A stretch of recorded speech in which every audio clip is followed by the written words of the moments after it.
Media మిత్రులకి నమస్కారం.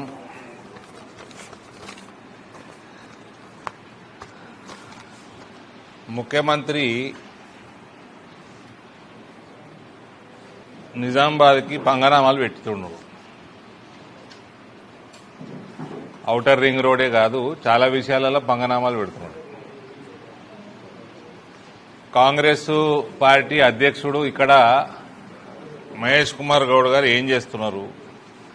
మహేష్ కుమార్ గౌడ్ని రాజకీయంగా కథం పట్టిద్దామని నిర్ణయం చేసినట్టున్నాడు రేవంత్.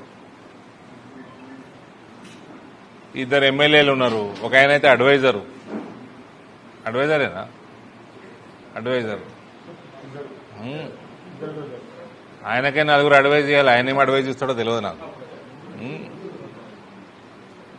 ఇంకొక ఆయన ఎమ్మెల్యే ఇక్కడ రూరల్. మీ ఏ ముఖం పెట్టుకొని తిరుగుతున్నారా మీ ముగ్గురు జిల్లాల? ప్లే కరో, వీడియో ప్లే కరో భాయ్ సాబ్, ప్లే కరో. కార్పొరేటర్లను మీరు గెలిపించండి, నిధులు ఇచ్చే బాధ్యత నాది, నిజామాబాద్ అభివృద్ధి చేసే బాధ్యత నాది, నిజామాబాద్ ఔటర్ రోడ్ ఇచ్చే బాధ్యత నాది. మళ్ళా ప్లే చేస్తాం. కార్పొరేటర్లను మీరు గెలిపించండి, నిధులు ఇచ్చే బాధ్యత నాది, నిజామాబాద్ అభివృద్ధి చేసే బాధ్యత నాది, నిజామాబాద్ ఔటర్ రోడ్ ఇచ్చే బాధ్యత నాది.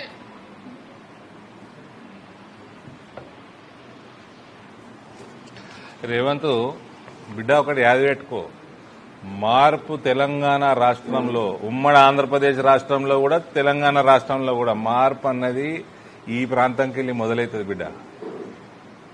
సమజే చోటే ఈ ప్రాంతం నుంచి స్టార్ట్ అవుతుంది.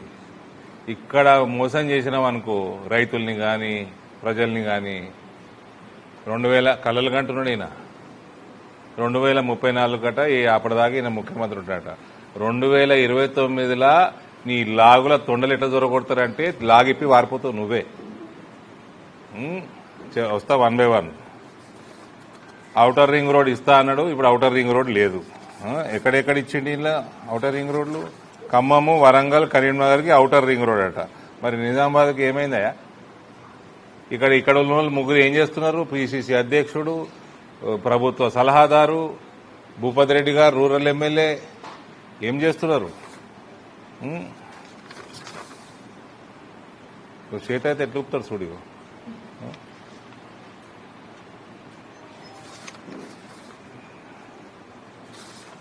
అసలు ఈయనకు స్టేచర్ లేదు, మన లేదు, ముఖ్యమంత్రి స్థాయికి పనికిరాడు. ఆ కాంగ్రెస్ వాళ్ళు కూడా ఈయన ఎన్ని మాటలు మాట్లాడిండండి, ఎన్ని దేవుళ్ళ మీద ఒట్లేసిండండి. దేవుళ్ళకే మోసం చేసిండు, హిందూ ప్రజలకు మోసం చేసాడు. పెద్ద ఆశ్చర్యం కాదు. నోరున్నదాన్ని కయ్యా కయ్యా కయ్యా కయ్యా పతలాడుతూ ఉంటుండే. ఇంతకుముందు ఏమైనా పతలాట ఉండే ఈయనది. ఈయన టీం కూడా తెలుసు నాకు. ఓలోళ్ళు నేను అన్ని పార్టీలలో ఉంటారు ఆడ. పతలాడుకుంటా ఆ టేబుల్ మీద ఈ ఒక్కడు వాయిస్ తప్ప ఈయనదే కై కై కై కై కై కై కై కై షటర్ బాక్స్, పెద్ద షటర్ బాక్స్. ఈయన ఇష్టం ఉన్నట్టు వాగ్దానాలు చేసిండు. నిన్న కాక మొన్న జరిగిన మున్సిపల్ ఎలక్షన్లలో వచ్చి గెలిపిస్తే రింగ్ రోడ్ వేపిస్తా అన్నాడు. ఆ తుకడాలైనా గెలిపించారు ప్రజలు. ఆ ఎంఐఎం ఓడికి ఇన్ని, కాంగ్రెస్ ఓడికి ఇన్ని, ఆ బీఆర్ఎస్ ఓడికి ఒకటి, అందరు కలిసి తుకడాలు చేసుకున్నావు కదా. మరి రింగ్ రోడ్ ఎందుకు ఇవ్వకపోతుంది? ఇంకోటి నిజామాబాద్ ప్రజలకు తెలియజేయాలా, జీవితంలో మనకి అండర్ గ్రౌండ్ అనేది రాదు. ఇట్లనే ప్రభుత్వాలు బీఆర్ఎస్ ఓడో కాంగ్రెస్ ఓడో ఉంటే ఎప్పటికీ రాదు. అప్డేట్ ఇస్తున్నా, ఇది నేను మీడియాకి ఇచ్చేస్తా. లేటెస్ట్ అండర్ గ్రౌండ్ డ్రైనేజ్ మీద ఉన్న లేటెస్ట్ ఇది అండర్ గ్రౌండ్ డ్రైనేజ్ స్కీము టోటల్గా 162.8 అంటే 163 కోట్లు. ఇందులో దాదాపు 50 కోట్లు కేంద్రం, 84 కోట్లు రాష్ట్రం, 15 కోట్లు 15th finance commission, ULB share urban legislative bodies అనుకుంటా, లోకల్ బాడీయా, లెజిస్లేటివ్ బాడీ ఏమో అదే, వాట్ ఎవర్, యూఎల్బీ షేర్ 14 కోట్లు. ఇవన్నీ కలిపితే 163 కోట్లు. దీంట్లో ఇందూరు పట్టణ ప్రజలు వినండి, మొత్తం నెట్వర్క్, సువర్ నెట్వర్క్ 90.3 కిలోమీటర్స్. ఇప్పటిదాకా పని అయింది.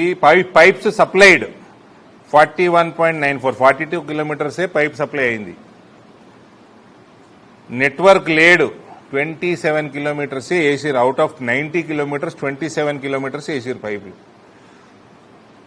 ఇన్స్పెక్షన్ చేంబర్స్ 7,500 963 అయినాయి. 11-12% అయినాయి. 12% మ్యాన్ హోల్స్ కొత్త కట్టాలా, కిందికి ఉన్నాయి, పైకి రేజ్ చేయాలి. ఇవి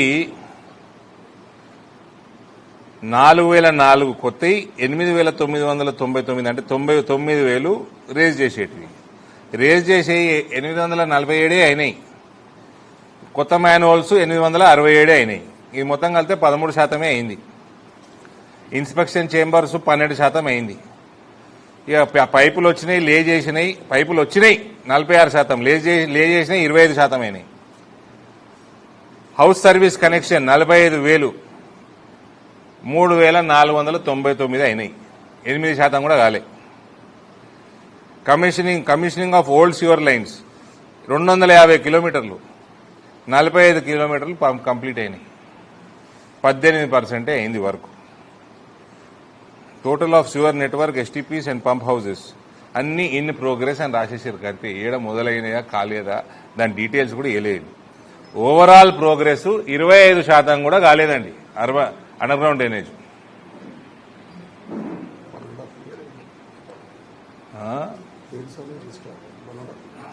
అంటే ఎన్నిసార్లు కలుపుతారు? మరి 6-7 ఏళ్ళు కడతారా?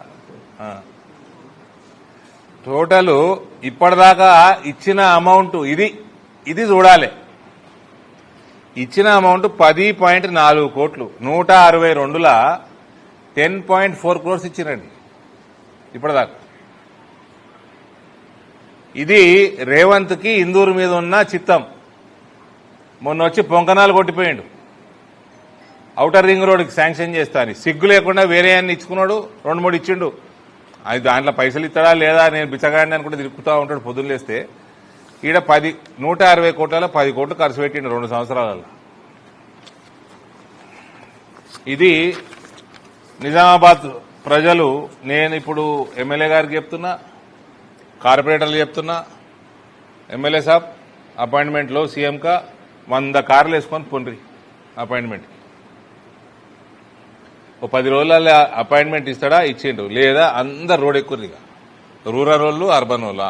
ఔటర్ రింగ్ రోడ్ రూరల్కు ఎక్కువ ఉంటుంది. అంతేనా? ఎవరు డిస్టర్బ్ చేయనీకు, డోర్ తీయకు. రూరల్ అర్బన్ కలిసి ఇక రోడ్ ఎక్కువ మొదలుపెట్టండి. ఎమ్మెల్యేలకి సురుకు తలగాలి. ఈడ కాంగ్రెస్ ఎమ్మెల్యేలకి ఈ జిల్లాలో అడ్వైజర్, పిసిసి ప్రెసిడెంట్కి ఎక్కువ తలగాలి. ఇటు జీవితంలో ఔటర్ రింగ్ రోడ్డు సరిగా చేయరు వీళ్ళు. అండర్ గ్రౌండ్ డ్రైనేజ్ కాదు. మళ్ళీ ఈయన పొంకనాలు అదేదో వేటు న్యూసా అందులో పోయి కూర్చున్నాడు. కూర్చుంటే కుర్చెత్తే ఉంటాడు ఈయన. అందులో పోయి మాటలు మాత్రం పొంకనాలు ఏం కొడుతున్నాడు.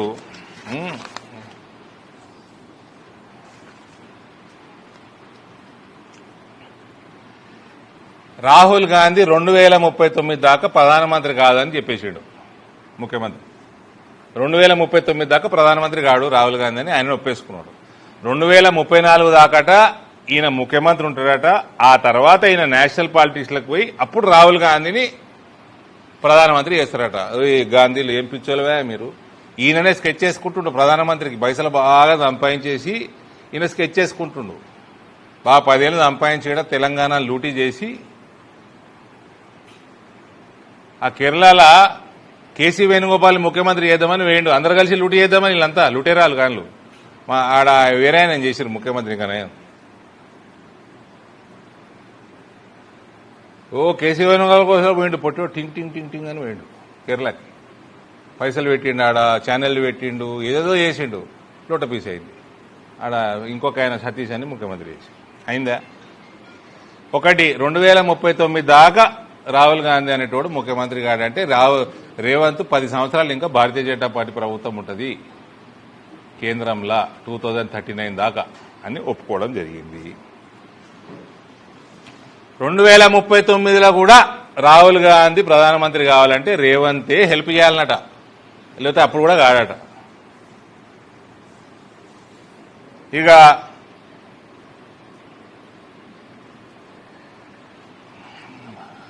Public opinion, parliament opinion, BJP side వాళ్ళు కూడా అన్నారు, మా అత్యుత్త నాయకులు కూడా అన్నారు, నీకంటే మీ చెల్లె మేలున్నదా ఆమెను ముందర కూర్చోబెట్టున్నట్టే, రాహుల్ గాంధీ కంటే ప్రియాంక గాంధీ మేలున్నది ఆమె కూర్చోబెట్టమని మా నాయకులే అన్నారు. అందరం ఒప్పుకుంటాం దానికి, పబ్లిక్ కూడా అదే. దానికి కాంట్రరీ ఈయనంటే రాహుల్ గాంధీని కూర్చోబెడతాడంటే మస్కా కొట్టుడు తప్ప ఇలా ఏం మీనింగ్ లేదు. ఒకటే రాహుల్ గాంధీ ఇజ్జత్ తీసిండు 2039 దాకా నువ్వు ప్రధానమంత్రి కావని, ఆ తర్వాత కూడా అప్పుడు కూడా నేను హెల్ప్ చేస్తేనే అవుతావని, ప్రియాంక గాంధీకి ఈయన మోసం చేస్తా ఉన్నాడు, పబ్లిక్ ఒపీనియన్ ఆమె దిక్కున్నది, ఈ రకంగా ఉన్నది. ఈయన అన్ని పనికి మాల మాటకారండి. ఈయనను ఎందుకు చేసుకున్నాండి ముఖ్యమంత్రి? కోమటిరెడ్డి వెంకటరెడ్డి గారు ఉంటారండి, ఆయన ఇది జెన్యున్ పర్సన్. పోతే మంచిగా ఉన్నట్టు మనస్ఫూర్తిగా మాట్లాడతాడు, అయ్యేది ఉంటే అవుతుందని చెప్తాడు పని, అయ్యేది లేకుంటే కాదని చెప్తాడు, ఎందుకు కాదో చెప్తాడు, చెప్పిన మాట ఇంప్లిమెంట్ చేస్తాడు. అట్లాంటి నేను ఒక డిగ్నిఫైడ్ జెన్యున్ మనిషినన్నా ముఖ్యమంత్రిని చేసుకునేది ఉండే.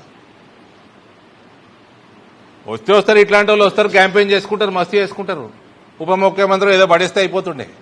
ఒక జెన్యున్ లీడర్ని, డిగ్నిఫైడ్, కొంచెం డీసెన్సీ, మాట మీద నిలబడేటన్నా ముఖ్యమంత్రి చేసుకునేది ఉండే. 2029 కాంగ్రెస్ల చరిత్రలో ఎన్నడూ లేనంత అధ్వానంగా ఓడిపోతుంది ఇక్కడ తెలంగాణలో. 1985 చాలా అధ్వానంగా ఓడిపోయారు, 1994 ఇంకా అధ్వానంగా ఓడిపోయారు. 2028-29 రేవంత్ నాయకత్వంలో కాంగ్రెస్ పార్టీ చాలా అధ్వానంగా ఓడిపోతుంది. కానీ మన మోడీ గారు ఒకటి మెరిసే జుడిజావని, మరి ఏమన్నా ఉందో నాకైతే తెలియదు. చాలా చిన్న కార్యకర్తని బీజేపీలో, ఏమన్నా లింక్ ఉందేమో మరి నాకైతే తెలియదు. అట్లాంటిది ఏమైనా ఉందా? సువేందు అధికారి, అందుకే చెప్పిన కాంగ్రెస్ వాళ్ళకి సలహా, మా నాయన చాలా సేవ చేసిన ఈ పార్టీకి. జెన్యున్గా కోమటిరెడ్డి వెంకటరెడ్డి లాంటి వాళ్ళు, శ్రీధర్ బాబు లాంటి వాళ్ళు ఇలా మాట మీద ఉండి జీవితాంతం కాంగ్రెస్ పార్టీలో ఉండి గసంటోళ్ళని చేసుకున్నా సరే, ఈయనకి ఏదో పడేస్తే అయిపో మంత్రి పదవి. ఎప్పుడు జారుకుంటాడో తెలియదు. ఇక Revanth Reddy claims that he got the 3 bullet train corridors to Telangana అన్నాడా మొన్న? ఆయననే తెచ్చిండని బుల్లెట్ ట్రైన్ కారిడోర్స్ చెప్తే ఈయనండి, దీని highlight joke. The Modi government brought national policy called the National Rail Plan. The first draft of the National Rail Plan was released in 2020 and the final report was released in 2021. It mentions the government's plans to develop 7 high-speed rail corridors, out of which 3 are connected to Hyderabad. 2020 start అయింది, 2021 report complete అయింది. ఈయన లోటపి ఏడున్నాడు ఈయన. అప్పుడు దుబ్బాకల deposit వీకింది, జిహెచ్ఎంసీలో deposit వీకింది, హుజూరాబాద్లో deposit వీకి ఈయననే ఏడున్నాడో గాయబుండే మనిషి. ఈయనట rail corridor తెచ్చినట. ఈయన rail corridor spelling అడగాలి. Journalist అని చెప్తున్నా, ఇట్లాంటి మంచి టాపిక్లు వచ్చినప్పుడు రైల్ కారిడోర్ స్పెల్లింగ్ అన్న తెలుసా అని అడగాలి. ఈయనకి ఏం సంబంధం అండి? 2021 అయిపోయింది ప్రణాళిక. ఇప్పుడు వచ్చినాయి అవన్నీ. Pune to Hyderabad, Hyderabad to Bengaluru, Hyderabad to Chennai. ఇంకోటి రేవంత్ దీంట్లో అంట్లా చదువు సంధ్య ఉంటుంది, రీసెర్చ్ ఉంటుంది, అని తమరికి ఎక్కదు. అది మూసి ప్రక్షాళన చేస్తా, మరి కారిడోర్ చేస్తాను, అంత రీహాబ్ అందరికీ ప్లాన్ చేసి నువ్వు కూలగొట్టుడు ఉన్నది కానీ ఒకటి కట్టింది లేదు. ఏడికి షిఫ్ట్ చేస్తావు కూలగొట్టిన ఇల్లు అన్ని ఉట్టి మాటలు, 4 రూపాయలు వేసుకపోవడు. ఇది the criteria for high speed rail corridors are as for ఇవి అన్ని రీసెర్చ్లు ఉంటాయి. City population of more than 10 lakhs, distance between city pair of cities ఎక్కడి నుంచి ఎక్కడికి, confine to distances between 300 to 700 kilometers, city GDP, high levels of congestion, passenger flow between both the cities, including AC rail and air trips. ట్రైన్లలో తిరిగేటోళ్ళు AC కోచ్లలో ఎంత తిరుగుతున్నారు, ఫ్లైట్లలో ఎంత తిరుగుతున్నారు, ట్రాఫిక్ మూవ్మెంట్, దాని మీద రీసెర్చ్ ఉంటుంది. Corridors having AC passengers more than 50% identified. AC కోచ్లలో ఎక్కువ తిరుగుతున్నారు ఈ కారిడోర్లలో. ఇదంతా రీసెర్చ్ ఉంటుంది దీని వెనుక. డైలాగులు పతలాట కాదు ఇది చోటు, పతలాట కాదు ఇది. జోకర్ ఉంటుంది కదా, జోకర్ అనుకున్నాడు ఏందో మరి. ఇది జస్ట్ మన ప్రియతమ ముఖ్యమంత్రి, నీకు మాకు అందరికీ ముఖ్యమంత్రి, ఆయనను ఎడ్యుకేట్ చేయడానికి చెప్తున్నది ఈ విషయాలు. నెక్స్ట్ టైం వాగేటప్పుడు పత్తల టేబుల్ మీద వాగేటట్టు వాగకు. ఇంకోటి ఇంకో డైలాగ్ కొట్టినోటి, అందుకే డౌట్ కూడా వస్తుంది నాకు మోదీ గారు మొన్న అన్న మాట మీద. ఇది మేము రాజకీయాలు రాగానే మాకు కోచింగ్ క్లాసులు అన్నిట్లో వింటుంటాం. ఇది పహలా దేశ్, उसके बाद జనతా దళ్, దాని తర్వాత బీజేపీ పార్టీ, దేశం ప్రథమం, ప్రజలు సెకండు, తర్వాత మన పార్టీ, తర్వాత 4th ప్లేస్లో మనం, మన కుటుంబం కానీ ఇండివిజువల్ కానీ అని మాకు నన్ను నేర్పినారు. ఈ డైలాగులు కొడతా ఉంటాడు మధ్యలో. అందుకనే మోదీ గారు మొన్న అన్నది నాకు చాలా బలంగా నాటకపోయింది. కోమటిరెడ్డి అన్న నువ్వే చూసుకోవాలి జాగ్రత్త. శ్రీధర్బాబు గారు, మహేష్ అయితే ఆయనకి అసిస్టెంటే, పిఏ టు సీఎం. ఆయన ఏం చెప్తే అది నిజామాబాద్ ప్రజలకి లొట్టపీస్ చూపిస్తున్నా కూడా మహేష్ కుమార్ కూడా మాట్లాడతలేడు. అంటే కూసోమంటే కూసునుడు, లేవమంటే లేచేటోని పీసీసీ ప్రెసిడెంట్ చేస్తే ఆ రాహుల్ గాంధీకి అక్కలు ఉండాలి. ఈయనకి బయట మాట్లాడడానికి అవన్నీ, నేనేదో దేశభక్తుడిని, అటు ప్రధానమంత్రి గారిని ఇంప్రెస్ చేసుకోవాలను, మా హోమ్ మినిస్టర్ గారిని ఇంప్రెస్ చేసుకోవాలను, ఇవన్నీ బయట మాట్లాడతాం. కానీ ఈయన ఫస్ట్ పహలా రేవంత్, बाद में కొండల్, उसके बाद में कृष्णा, లాస్ట్ में తిరుపతి. రేవంత్ రెడ్డి కుటుంబం, కొండల్ రెడ్డి కుటుంబం, కృష్ణారెడ్డి కుటుంబం, తిరుపతి రెడ్డి కుటుంబం తప్ప ఏ కుటుంబం మీద ఈయనకి చిత్తశుద్ధి లేదు తెలంగాణలో. ఓకే, డైలాగులు తప్ప ఏముండవు సార్వి. ఇక ఈ ఫ్యూచర్ సిటీ అట, ఆ ఫ్యూచర్ సిటీకి మన 9th డిసెంబర్ రోజు సోనియా గాంధీ బర్త్డే నాడు ఏదో చేసిండు కదా, ఏదో సమిట్, గ్లోబల్ సమిట్ అని చేసిండు. సోనియా గాంధీ గారిని పిలిచిండు. వచ్చిందా? నా లేకైతే రాలే. అంటే ఆల్గొండ అమరీనని. ఆ కేసీఆర్ కరీంనగర్ని డాలస్ చేస్తా, వరంగల్ని వాషింగ్టన్ చేస్తా, హైదరాబాద్ని మన న్యూయార్క్ చేస్తా, పాత బస్తీని ఇస్తాన్బుల్ చేస్తా అంటే ప్రజలందరూ కూర్చొని ఆయనని ఫార్మ్ హౌస్లో కూర్చోబెట్టి అందరు కలిసి. ఇక ఈయన టోక్యోలు, న్యూయార్క్లు, అన్ని లండన్లు అన్ని కలిపేట అన్ని తీసుకొచ్చి ఒకటే ఫ్యూచర్ సిటీ చేస్తారట. ఉన్న పట్టణాలనే అప్గ్రేడ్ చేస్తా అంటే కేసీఆర్ని నమ్మలే. లేని పట్టణం క్రియేట్ చేస్తారట, ఫ్యూచర్ సిటీ అట. అందుకే రాలే సోనియా గారు.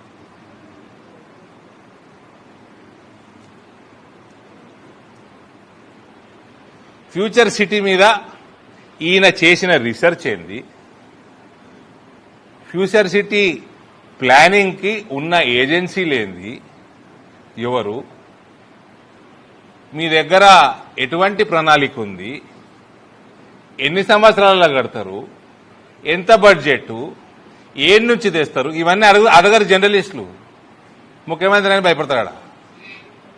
ఈ ముఖ్యమంత్రి మీద పేరుకే ముఖ్యమంత్రి, గింతే కుర్చీ లేవేలే,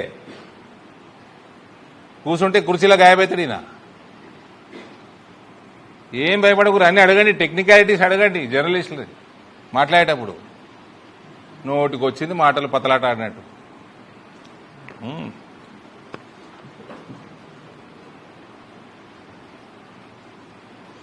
మన ఇందూరు పట్టణానికి వస్తే మాత్రం మహేష్ కుమార్ గౌడ్ రాజకీయ జీవితాన్ని క్లోజ్ చేసేటట్టున్నాడు. సుదర్శన్ రెడ్డిది ఎట్లా అయిపోయి దగ్గర పడ్డది. భూపతి రెడ్డి గారు అవుట్. మొత్తం పగబట్టిండు నిజామాబాద్ జిల్లాని. ఇక్కడ ఎమ్మెల్యేలు, జిల్లాలో ఉన్న ఎమ్మెల్యేలు, పీసీసీ ప్రెసిడెంట్ ఇక్కడ నిజామాబాద్ అర్బన్ రూరల్ టీమ్స్ కలిసి వాళ్ళ నిద్ర పోనీయొద్దు. ఇయ్యాలటి వరకు మా పసుపు చైర్మన్ గారు ఉన్నారు.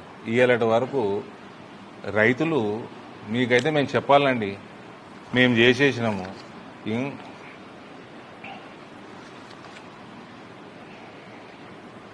రేట్లు పెరిగేటట్టు మార్కెట్స్ లింక్ చేసినాము, ఎక్స్పోర్ట్స్ పెంచినాము, కిసాన్ రైలు పెట్టినాము ఎక్కడెక్కడ అవసరమో, లాజిస్టిక్స్లో బాగా వర్క్ చేసుకున్నాము. తర్వాత బోర్డు ఇచ్చినాము, అది బోర్డు తెలంగాణకి ఇచ్చినాము. దానికి మీ బిడ్డని, ఇందూరు జిల్లా బిడ్డని చైర్మన్గా చేసినాము. అవన్నీ కూడా నరేంద్ర మోడీ ఈ గడ్డ మీదకి వచ్చి చేసిపోయింది. ఇవాళ పసుపు బోర్డు కోసం కొట్లాడితే రైతులు చేసుకొస్తే అయిపోతుందేమో అనుకున్నాము. ఇవాళ దానికోసం జాగా కోసం కూడా కొట్లాడబడుతుంది.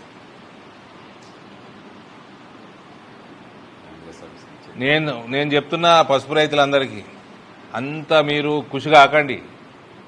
ఈ రేట్లు మీరు గతంలో కూడా చూసిన వాళ్ళే. మీరు 90లలో ఎప్పుడో ఉండే కదన్నా, ఎట్లా పడిపోయినాయి. మీకు కేంద్ర ప్రభుత్వం ఒక మంచి ప్లాట్ఫామ్ తయారు చేసింది, బోర్డు ఇచ్చింది, చైర్మన్ మీయోడిని ఇచ్చింది, ఈ మీ గడ్డ మీద ఇచ్చింది. దీన్ని సద్వినియోగం రాష్ట్ర ప్రభుత్వాలు ఎక్కువ చేసుకోగలుగుతాయి.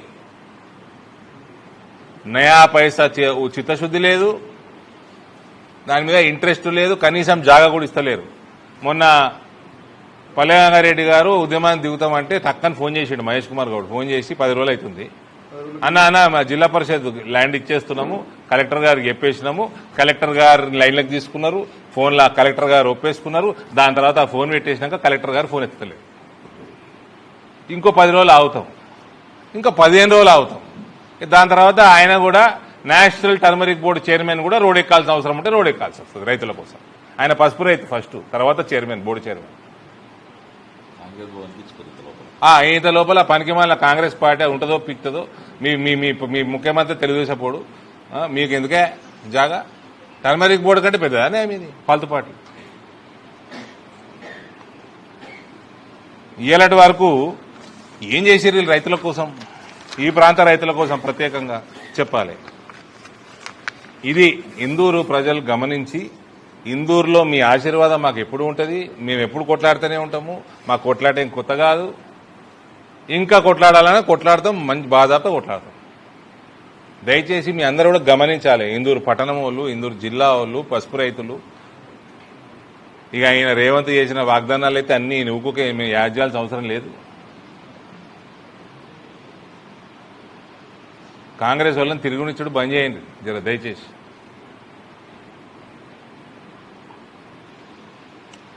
ఉందా any other subjects? Thank you brother. చెప్పండి, ఏమైనా ఉంటే చెప్పండి మీరే.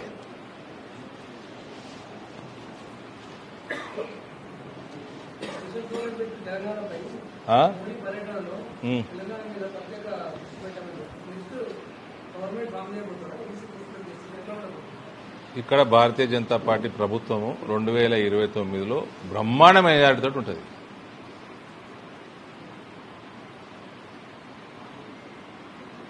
మేర్సే జుడ్జావ్ అన్నట్టు చూసినావా?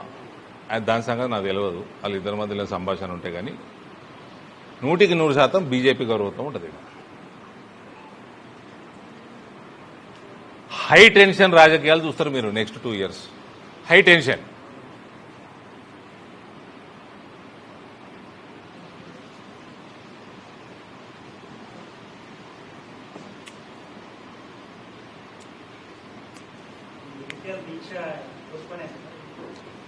పర్మిషన్ ఇక్కడ నుంచి జగిత్యాల పోతున్నా, అక్కడ ముచ్చట ఆడ మాట్లాడతాం. 4 గంటలకు ప్రెస్ మీట్ ఉంది ఆడ ఎస్పీ గారు కొంచెం కాంగ్రెస్ కార్యకర్త తయారయ్యిండు.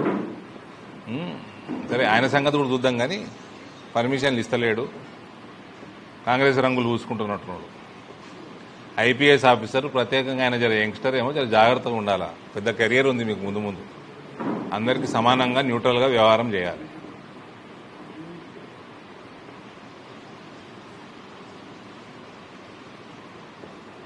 పోస్ట్పోన్ చేసినాము, ఇంకా పెద్ద ఎత్తున దాని గురించి కొట్లాడతాము.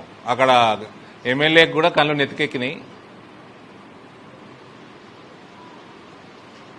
ఆయన భూస్థాపితం చేశారు, నేను ఊకోను.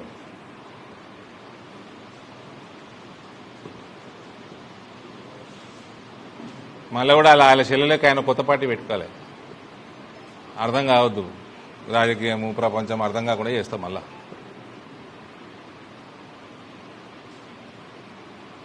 ఇప్పుడు హిందువుల ప్రజలకు ఎట్లయితే మనం 2-3 విషయాలు మాట్లాడినామో, జగిత్యాల ప్రజలకు కూడా కొన్ని అవేర్నెస్ తీసుకొచ్చే పని మీద పోతున్నాడు నేను. ఓకే,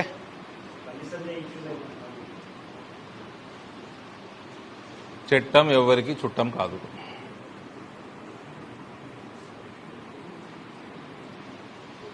ఇంకా థ్యాంక్ యూ.